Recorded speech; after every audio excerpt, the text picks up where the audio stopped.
भारत माता की जय। भारत माता की जय। उठो, जागो और तब तक मत रुको जब तक लक्ष्य की प्राप्ति ना हो जाए।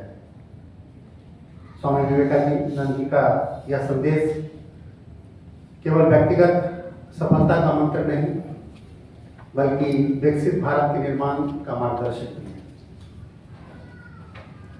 आज जब हम विकसित भारत 2047 के संकल्प के साथ आगे बढ़ रहे हैं, तब उनके विचार हमें आत्मविश्वास, राष्ट्रभक्ति और जनसेवा की प्रेरणा प्रदान करता है। आज के इस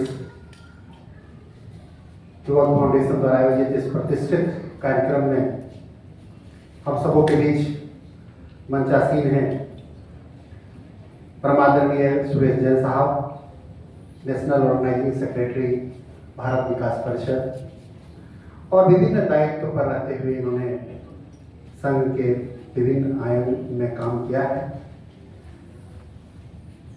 सम्मानित मंच पर उपस्थित हैं श्री राहुल हिमालयन साहब, जो director of tourism and marketing IRCTC। यहाँ उपस्थित मैडम परमिला जी, जो IRCTC से हैं।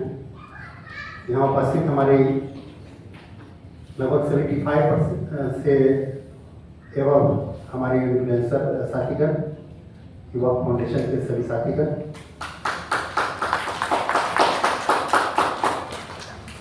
आज बहुत अच्छा लग रहा है कि हमारे जो युवा इन्फ्लुएंसर हैं सभी यहाँ बहुत सारे उपस्थित हैं। निश्चित रूप से आपका एक आज के चाहे राजनीति हो, मार्केटिंग हो, किसी भी फील्ड डेवलपमेंट की बात हो, तो निश्चित रूप से आपका बहुत बड़ा योगदान है। और आपकी संख्या भी अब बहुत तेजी से बढ़ रही है।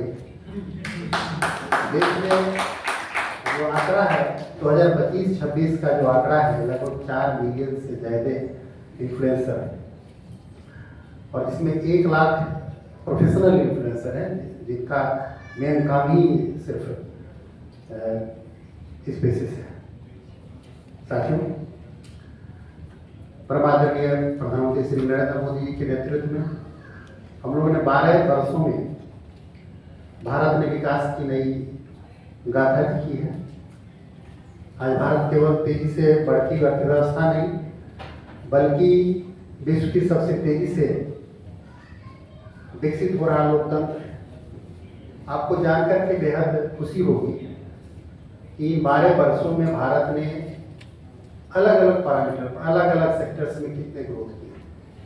साथियों, हम अगर इकोनॉमी की बात करें तो हमारा जो GDP साइज था $2.1 ट्रिलियन था, और आज ये $4.3 ट्रिलियन हो गया है। हम 10वें पोजीशन, 10वें 11वें पोजीशन पर थे। आज जापान को पीछे छोड़ते हुए हम विश्व में 4थे स्थान पर।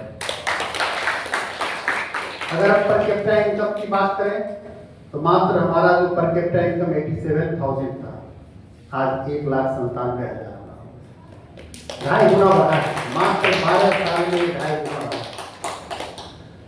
अगर रोड ट्रांसपोर्ट सिस्टम की बात करें तो देश में मात्र जो NH था वो 91,287 किलोमीटर, आज 1,46,522 किलोमीटर NH। और जो NH बनने का रफ्तार था, पहले 11.86 किलोमीटर पर डे बनता था, आज लगभग 34 किलोमीटर पर डे बनता है। तो ये जो परिवर्तन देख रहे हैं आप, हमारे पास मात्र अगर 4 लेन की बात करें तो 18,300 किलोमीटर हुआ करता था, आज लगभग 50,000 किलोमीटर हमारे पास 4 लेन। हाई स्पीड कॉरिडोर मात्र 93 किलोमीटर हुआ करता था, और आज लगभग 2500 किलोमीटर करीब हमारे पास हाई स्पीड कॉरिडोर। ये 12 साल में परिवर्तन हुआ है। साथियों, आप सब जानते हैं कि दिल्ली मुंबई एक्सप्रेस वे भारत का सबसे लंबा 8 लेन एक्सप्रेस वे है, 1386 किलोमीटर लंबा। नागपुर मुंबई नागपुर समृद्धि एक्सप्रेस 6 लेन है, 701 किलोमीटर लंबा है। और देश का सबसे लंबा greenfield express way, Ganga express way, और बहुत सारे बिहार में भी बहुत सारे एक्सप्रेस वे बने, जैसे पटना गया डोभी 4 लेन, हाजीपुर मुजफ्फरपुर रक्सौल हल्दिया कॉरिडोर, और अनगिनत रोड के क्षेत्र में। मुझे आज भी याद है सदैव जब अटल जी जब चतुर्भुज सड़क योजना लॉन्च किया था तो लोग मजाक बनाते थे पैसा कहाँ से आएगा, अब इतना पैसा का वेस्टेज होगा। लेकिन आप जब कैलकुलेट करेंगे कितना गाड़ी खराब होता था, वो उबड़ खाबड़ रोड में कितना पेट्रोल डीजल ज़्यादा जलता था, उसको अगर कैलकुलेट करेंगे तो मुझे लगता है कि आज हम लोग मात्र 8 से 10 साल में सारा पैसा ऊपर करेंगे। और आज इतना रोड ट्रांसपोर्टेशन होने के बाद भी कभी कभी कहीं जाम लग जाता है। इमेजिन कीजिए अगर ये हाईवे एक्सप्रेसवे और 4 लेन नहीं बना होता तो देश आज लॉक्ड स्टेट में होता। साथियों, जल के क्षेत्र में प्रधानमंत्री जी ने काफी काम किया है। आप सब जानते हैं कि जब 2019 में जेजेएम लॉन्च हुआ था तो देश में मात्र ग्रामीण परिवारों में मात्र 17% ग्रामीण घरों में पाइप वाटर की व्यवस्था है, यानी 3.23 लाख करोड़ परिवार में पाइप वाटर की व्यवस्था थी। आज लगभग मोर देन 85% ग्रामीण घरों में पाइप वाटर की व्यवस्था है। और इसका इम्पैक्ट इतना अच्छा पड़ा है कि आप इमेजिन नहीं कर सकते हैं कि अलग अलग पैरामीटर पर, चाहे हमारी मातृशक्ति, क्योंकि पानी संग्रह करने का काम हमारी घर की महिलाओं का होता है, ग्रामीण खास करके ग्रामीण परिवार में, तो उनका जो है वर्क आवर जो बचा है, जो पानी कलेक्ट करने में जो समय बर्बाद होता था, वो लगभग 5.5 lakh crore per day our बचा है। और इस समय को वो बचा करके दूसरे प्रोडक्टिव काम में अपने परिवार के डेवलपमेंट में लगा रही है। और इसका इम्पैक्ट दूसरे क्षेत्र में बात करें तो जो चाइल्ड मोर्टेलिटी होता था, डायरिया जैसी बीमारियां, वाटर बॉर्न बीमारियां जो होती थी, उसका भी लगभग 30% डिक्लाइन किया है। तो प्रधानमंत्री जी इस कार्यक्रम के माध्यम से काफी कुछ प्रयास किया उन्होंने। जब उन्होंने हर घर शौचालय की बात की थी, जब सेफ ड्रिंकिंग वाटर की बात उन्होंने लाल किला के प्राचीर से किया था, तो विपक्ष के साथ ही मजाक बनाते थे, अब लाल किला से अब शौचालय की बात हो रही है। लेकिन साथियों, मेरा मानना है कि व्यक्ति वो नहीं बड़ा होता है जो बड़ी बड़ी बातें करता हो, व्यक्ति वो बड़ा होता है जो छोटी और बारीक बात को समझता हो। और प्रधानमंत्री जी वैसे व्यक्ति है जो बारीक बात को समझते थे। नहीं तो ग्रामीण क्षेत्रों का जो डेवलपिंग कंट्री का जो डिजीज का जब आप देखेंगे तो उसमें पता चलेगा कि इन्फेक्टिव ओरिजिन का बीमारी जैसे होता है, और जो डेवलप कंट्री है उसमें मेटाबॉलिक डिजीज जैसे होता है, हार्ट का बीमारी, डायबिटीज, ओबेसिटी, ये सब जैसे होता है। लेकिन जो डेवलपिंग है कंट्री है उसमें चूंकि contamination of water, contamination of food के कारण बीमारियां जैसे इन्फेक्टिव डिजीज से ही परेशान रहते हैं लोग। तो प्रधानमंत्री जी के इस प्रयास से काफी परिवर्तन आया है, बीमारी भी घटा है और लोगों में समृद्धि भी आई है। इसी तरह जल शक्ति अभियान कैच द रेन के माध्यम से उन्होंने लोगों से आह्वान किया और इस अभियान को उन्होंने जन भागीदारी में तब्दील किया। और आपको जानकर बेहद खुशी होगी कि उन्होंने एक स्लोगन दिया कि चलो अपने कर्म भूमि से मातृभूमि की ओर। जो लोग समझते थे वो अपने कर्म भूमि से जाकर के अपने गांव में जो वाटर बॉडी ड्राई हो गए थे, उन वाटर बॉडीज को रिजुविनेट करने का काम किया, आर्टिफिशियल रिचार्ज बनाने का काम किया, रेन वाटर हार्वेस्टिंग करने का काम किया, और लगभग देश में लगभग 1.8 करोड़ से ज़्यादा रिचार्ज स्ट्रक्चर बने। और इसका इम्पैक्ट इतना अच्छा पड़ा कि जो ग्राउंड वाटर आपका डिप्लीट करता जा रहा था, वो ग्राउंड वाटर काफ़ी अच्छा इम्प्रूव कर रहा है। क्योंकि जल हमारे लिए खास करके इंडिया जो वाटर स्ट्रेस कंट्री में आता है, इसलिए कि दुनिया का लगभग 18% पॉपुलेशन भारत में निवास करता है। और सेफ ड्रिंकिंग वाटर की बात करें, मीठे जल की बात करें तो मात्र हमारे पास 4%। तो ये जो डिस्पैरिटी डिस्ट्रीब्यूशन है तो इसलिए हम लोग का दायित्व ज़्यादा बढ़ जाता है पानी के क्षेत्र में। प्रधानमंत्री जी ने एक और कार्यक्रम किया, एक कार्यक्रम के माध्यम से MCAD योजना का नाम modernization of command area development, इसके माध्यम से सिंचाई के क्षेत्र में एक अभूतपूर्व परिवर्तन आने जा रहा है। अभी पायलट प्रोजेक्ट में उन्होंने 1600 करोड़ रुपया दिया है और इस योजना के माध्यम से प्रेशराइज पाइप के माध्यम से खेत में आधुनिक टेक्नोलॉजी से लैस, आपको जानकर बेहद खुशी होगी कि इसमें IoT से लेकर के SCADA से लेकर के बहुत सारे ऐसे डिजिटल चीज़ का यूज़ किया जाएगा जिसके माध्यम से काफ़ी परिवर्तन आएगा और सिंचाई के क्षेत्र में एक बड़ा काम होगा।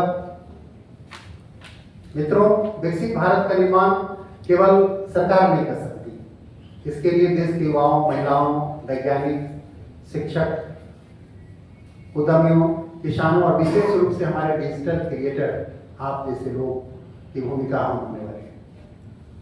जैसा कि मैंने बताया कि देश में जो 25-26 के अनुसार 4 मिलियन से ज़्यादा इन्फ्लुएंसर हैं। आज आपके शब्द, आपके विचार, आपकी रचनात्मकता करोड़ों लोगों को प्रेरित करती है। सकारात्मक सोच, सत्य आधारित जानकारी और राष्ट्र निर्माण के संदेश को समाज तक पहुंचाना ही एक महान सेवा है। स्वामी विवेकानंद जी ने कहा था, युवा ही राष्ट्र की सबसे बड़ी शक्ति है। आज भारत दुनिया का सबसे युवा देश है। यही युवा innovation, entrepreneurship, research, artificial intelligence, startups और कम्युनिटी लीडरशिप के माध्यम से विकसित भारत की नींव रख रहा है।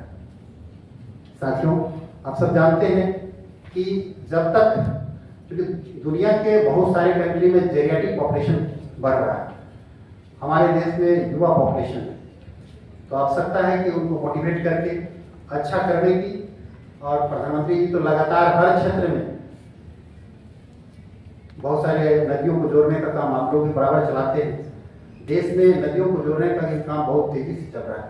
केन बेतवा, बिहार में कोसी मेची और कावेरी, पार्वती, काली सिंध, बहुत सारी ऐसी योजनाएं हैं जिसके माध्यम से उन्होंने प्रयास किया है कि जो वाटर एक्सेस एरिया से वाटर को डाइवर्ट करके जो वाटर स्कार्स एरिया है, जहाँ पर पानी की कमी है, सुखाड़ है, वैसे एरिया में डाइवर्ट करें इरिगेशन में लोगों के पीने के लिए, ताकि लोगों को दिक्कत ना हो।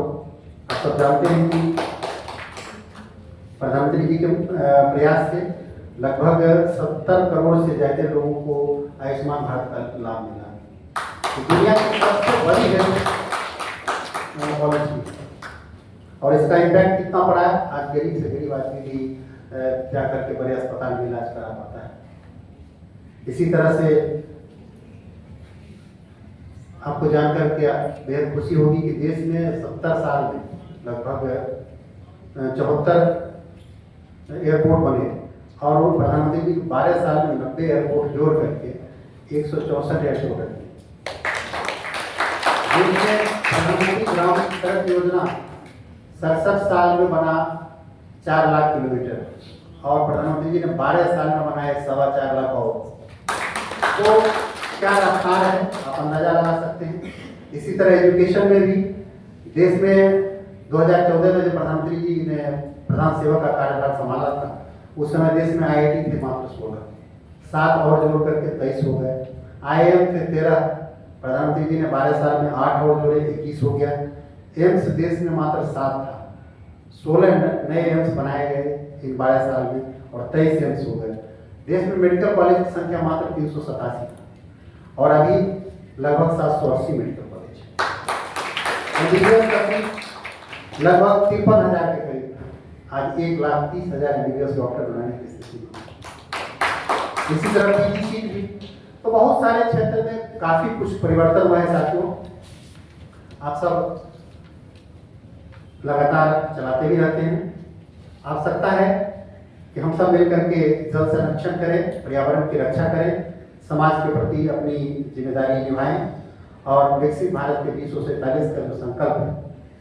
और प्रखर पांडे जी आए थे हमारे पास, हमने उनको बताया कि हम लोग प्रयास कर रहे हैं कि छोटा छोटा प्रयास हमारा भी है कि हम लोगों से अपील करते हैं कि मेरे पास आए तो बुके, चादर, शॉल जो सम्मानित करने आप आते हैं तो इनको नहीं ला करके, अब होता क्या है कि अब 2000 का बुके लाते हैं 2 घंटा में लगता है कि इसको कहाँ डस्टबिन में डालें। अगर उसके बदले आप उससे आधे दाम का अगर कॉपी कलम लाते हैं तो हम गरीब बच्चों में बांटते हैं और उनको पढ़ने के लिए मोटिवेट करते हैं। तो हमारा प्रयास है, हम सब मिलकर के इसी तरह छोटे छोटे प्रयास से देश के लिए कुछ करें, यही प्रयास है। स्वामी विवेकानंद जी ने कहा था कि शिक्षा का मतलब सिर्फ इंफॉर्मेशन इकट्ठा करना नहीं, बल्कि असली शिक्षा है कि जो कैरेक्टर डेवलपमेंट